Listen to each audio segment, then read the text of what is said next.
죽음도 불사하겠다는 듯이 아주 자신감을 가지고 말하는 그런 느낌도 있지만 사실은 섭섭하다는 뉘앙스가 더 강합니다. 예수님께서 내가 가는 곳에 네가 지금은 따라올 수 없으나 후에는 따라오리라. 그냥 내가 가는 곳에 내가 따라올 수 없다.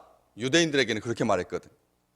내가 가는 곳에 올 수 없다. 33절 말씀에 유대인들에게는 그렇게 전에 말했던 우리 주님께서 조금 이렇게 순화시켜서 내가 가는 곳에 네가 지금은 따라올 수 없지만 후에는 따라오리라. 이렇게 말씀해 주시니까 굉장히 위로가 되고 축복이 되고, 또 그렇잖아요. 어디를 가든지 부모님이 아니면 사랑하는 친구가 어디를 가든지 나를 배제하면 굉장히 기분 나쁘고 또 서운하기도 합니다. 게다가 부모님이 어디를 가는데 나만 빠지면 이것은 몹시 상처가 됩니다. 얼마나 그게 충격이었으면 지금까지 기억나니까요. 제가 늘 말씀드렸지 않습니까? 언젠가도 한번 말씀드렸는데 아버지가 동생들만 딱 데리고 오토바이에다 이렇게 딱 안고 애들 동생들 데리고 쭉 지나가시는데 저는 학교에 가서 친구들하고 재밌게 놀다가 늦게 온 상태에서 그렇게 내 앞을 싹 지나가는데도 저를 못 보고,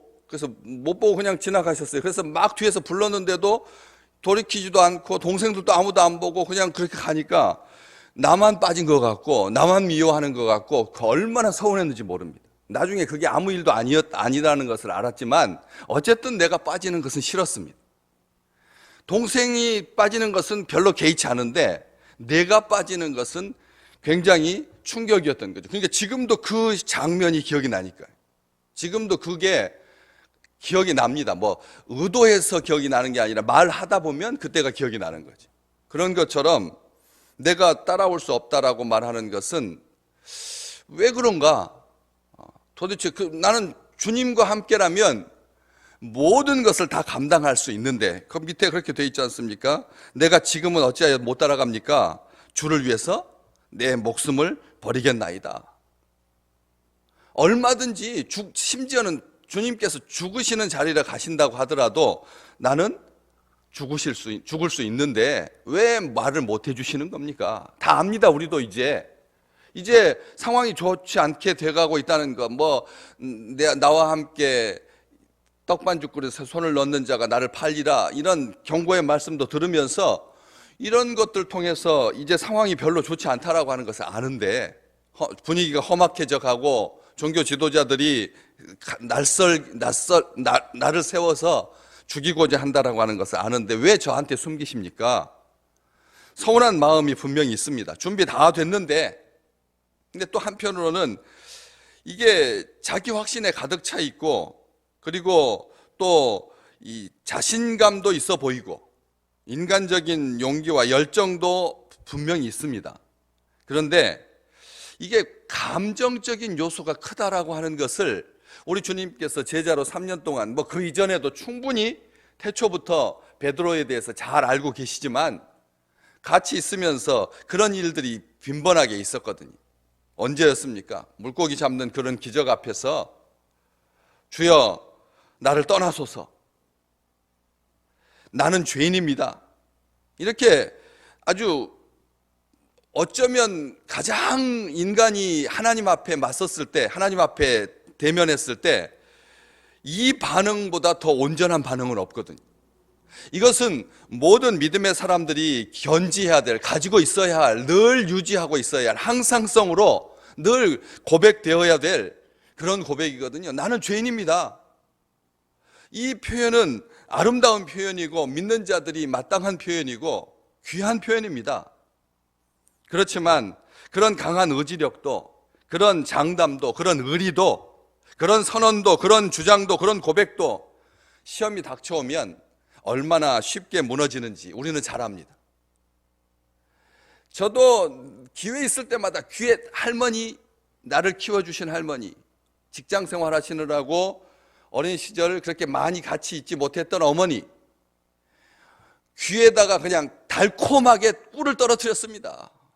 제가 얼마나 할머니한테 잘했는지, 어머니한테 잘했는지 온 마을 동네 사람들한테 얼마나 잘했는지 인사도 잘하고 말이 그냥 뚝뚝 꿀이 떨어졌죠. 근데 그뿐입니다. 그런 것뿐입니다. 그게 뭔데요? 이게 감정에 실려 있으면, 감정이 풍부하다라고 하는 것은 결코 이게 선한 것이 아니다라고 하는 것이죠. 힘과 우리의 의지와 우리의 결심과 우리의 각오가 그게 끝까지 가지 못하다는 것입니다. 그렇기 때문에 이것은 우리 주님께서 38절에 있는 말씀처럼 네가 나를 위해서 너의 목숨을 버리겠느냐? 분명하죠. 주체가 그냥 주어 다 빼버리고 네가 진짜 죽을 수 있느냐? 이렇게 할 수, 한국말로 말한다면 내가 주를 위하여 내 목숨을 버리겠나이다 이렇게 물어보면 그러냐 정말? 이래도 되지 않습니까? 그런데 우리 주님은 정확하게 말씀하십니다. 네가 나를 위하여 너의 목숨을 버리겠느냐? 죽겠나이다. 죽다라고 하는 이 표현이 우리 언어에 아주 만연해 있거든요. 그렇기 때문에 죽는다라고 하는 말은 그냥 엄살입니다. 죽겠다라고 하는 말은 그냥 피상적입니다. 주님이 근데 구체적으로 묻습니다. 네가 나를 위하여 너의 목숨을 버리겠느냐? 목숨 버리는 거하고 죽음이라고 하는 말과 같은 말이잖아요. 그런데도 우리 주님은 구체적으로 분명하게 명시합니다. 그럴 수 있겠느냐? 내가 진실로 너한테 말하는데 닭 울기 전에 내가 3번 나를 부인할 것이다. 뭡니까? 무슨 말씀입니까? 실제를 말해 주시는 겁니다. 우리는 그냥 어화둥둥 분위기에 휩쓸려서 그냥 좋은 게 좋은 것이고 나쁜 게 나쁜 것이고 이렇게 하기 쉽습니다. 그래서 주님은 정확하게 말씀해 주십니다. 왜요? 이렇게 말씀해 주셔야 나중에 닭이 울 때 우리 주님께서 예언해 주신 내가 얼마나 연약한 존재인지 자기 자신을 알 수 있게, 그리고 은혜가 무엇인지 깨달을 수 있도록 우리 주님께서 그렇게 말씀해 주시는 겁니다. 여러분, 말씀 들을 때 서운하더라도 아멘으로 받으시기 바랍니다. 주일 어제 말씀 별로 우리에게 은혜와 그런 게 없었습니다. 그냥 마지막 부분만 주 곧 영원히 찬송 받으실 하나님, 아멘 이렇게 돼 있지만 그 앞쪽에는 뭐였습니까? 하나님을 마음에 두기 싫어하는 사람은 마음의 정욕대로 더러움에 내버려 두시고, 그래서 그들이 서로 몸을 욕되게 하였느니라. 전부 다 말이 다 안 좋은 말, 비극적인 말, 버리신다고 하는 말, 하나님의 유기, 이런 말 아니었습니까? 그런데 그렇게 말씀 가운데서, 그런 말씀을 통해서 자녀들은 건강하게 성숙하게 나아가는 것입니다. 자기 조심시키고 주의시키고 하는 것은 바람직한 맞는 태도입니다. 그렇기 때문에 나중에 알게 되는 것이죠. 이 사람들이 자기 자신을 모르는 게, 베드로가 나중에 21장으로 보면 아시잖아요. 세례 요한, 이 사람은 어떻게 되겠습니까? 비교하는 거예요, 늘 자기는. 그런 것처럼 자기 자신을 잘 모른다라고 하는 것입니다. 우리는 무의식 중에 그런 겁니다. 말이 지금 양을 먹이고 목양하고 주께서 다시 오실 때까지 이 땅에서 하나님의 교회가 어떻게 살아가야 할지, 어떻게 전투해야 될지, 어떻게 승리해야 될지, 이런 엄중한 상황에도 쟤는, 이 사람은 어떻게 되겠습니까? 꼭 그렇게 묻고 싶어 하는 거예요. 같이 신앙생활 하면서도 저 사람은 어떻게 되겠습니까? 저렇게 한결같을 수 있겠습니까? 주님은 끝까지 사랑하십니까? 이런 마음으로 묻는다는 것이죠. 주님께서 뭐라고 하셨습니까? 내가 다시 올 때까지 머물게 할지라도 너하고 무슨 상관이냐? 너는 나를 따르라.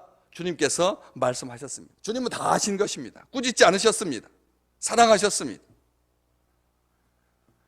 닭 울기 전에 3번 부인한다, 이렇게 여기는 그렇게 기록되어 있는데, 마가복음에 보면 닭이 2번 울기 전에, 닭이 처음에 1번 울고 2번 울고, 1번 딱 울고 나서 금방 조금 있다가 또 웁니다.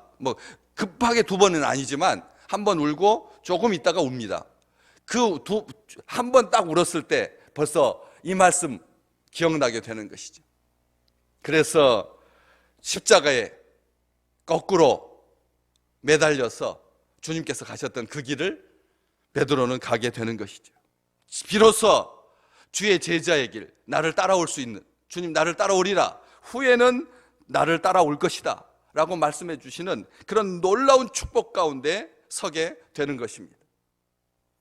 안디옥 교회는 아시다시피 최초로 예수쟁이, 그리스도인이라고 하는 말을 들었던 교회입니다. 이방인 지역에 있는 그런 안디옥의 세 번째 감독이었던 이그나티우스, 귀한 목회자였던 그는 황제의 조롱과 군중의 멸시를 겪으면서 사자들과 마주 서게 됩니다.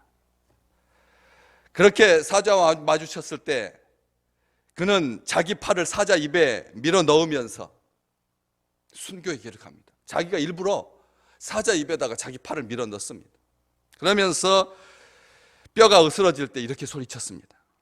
이제 나는 그리스도인이 되기 시작했다고. 우리가 그냥 이런 사태가 없이 올해 2020년을 맞았다면 하면서 2020년대가 갔을 것입니다. 그런데 한 10년 산 것 같습니다. 올해만. 올 한 해만 한 10년쯤 산 것 같아요. 우리가 이런 상황 속에서 다시 한번 내가 그리스도인인가? 우리는 얼마나 풍부하게 하나님께 막 고백합니까? 정말 얼마나 잘합니까? 아무 일 없었다면, 그냥 일상이 계속 반복됐다면 그냥 습관적으로 하나님 사랑합니다, 하나님 사랑합니다, 나를 사랑하는 줄 믿습니다, 이렇게 살았을 것입니다. 그런데 이그나티우스가 고백했던, 소리쳤던 이 소리와 같이 나는 그리스도인이 되기 시작했다. 우리 자신을 우리는 모릅니다.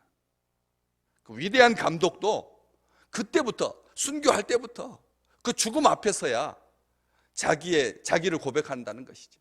미리서 섣불리 말할 필요가 없습니다. 이삭은 끌려가면서 왜 재물을 따로 안 준비하나? 왜 재물이 없이 가나? 궁금한 게 많았습니다. 궁금한 게 많았습니다. 그러나 아버지가 하나님께서 준비하실 거다, 그리고 자기를 묶어가지고 나무 제단 위에 올릴 때까지도 아무 말도 하지 않았어요. 칼을 높이 들어서 죽이려고 할 때까지도 여러분 눈치가 뻔하지 않습니까? 잽싸게 도망가고, 그리고 얼마든지 물을 수 있고, 이 아버지가 미쳤나? 이렇게 말할 수 있습니다. 그런데 이삭은 그리하지 않았습니다. 그래서 그는 도살장에 끌려가는 어린 양과 같은 예수 그리스도의 예표가 되었던 거죠.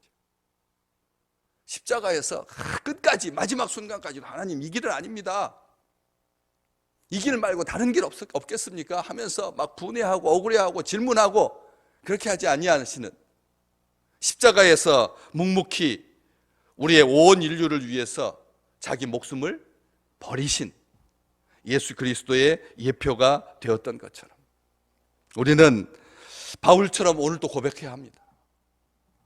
나의 생명을 조금도 귀한 것으로 여기지 않습니다. 나는 날마다 죽습니다. 주의하도록, 실족치 아니하도록. 나약함을 조롱하시는 말씀이 아니라 네가 나를 3번 부인할 거다. 이것은 완전한 자기 부인입니다. 그렇죠? 주님을 3번 나를 부인한다라고 하는 말이 배신을 지적하는 말이기도 하지만, 그러나 그 속에는 자기를 온전하게, 이제 영원토록 잊혀지지 않습니다. 이 온 인류가 주님께서 다시 오신 다음에도 천국에 가서도 우리는 베드로 옆을 지나갈 때마다 이 말을, 주님께서 하셨던 그 말, 그리고 그의 배반을 우리는 기억할 겁니다. 말 장난은 치겠지만 나중에 우리 베드로 사도와 함께 만났을 때 어깨를 마주치면서 이 주님께서 해주셨던, 우리는 더 많이, 더 수시로, 더 자주, 더 강력하게 주님을 부인한 채 살았던 그런 삶을 옛 이야기처럼 이야기할 수 있는 그날이 우리에게 축복처럼 주어질 줄로 믿습니다. 우리가 어떠하든지 우리 주님께서 우리를 조롱하지 않으시고, 우리에게 어떤 일이 있을지 말씀해 주시지 않고는 아무 일도 행하지 않으시는 놀라운 주님의 축복 가운데 거하는 귀한 날 되시기를 주의 이름으로 축복합니다.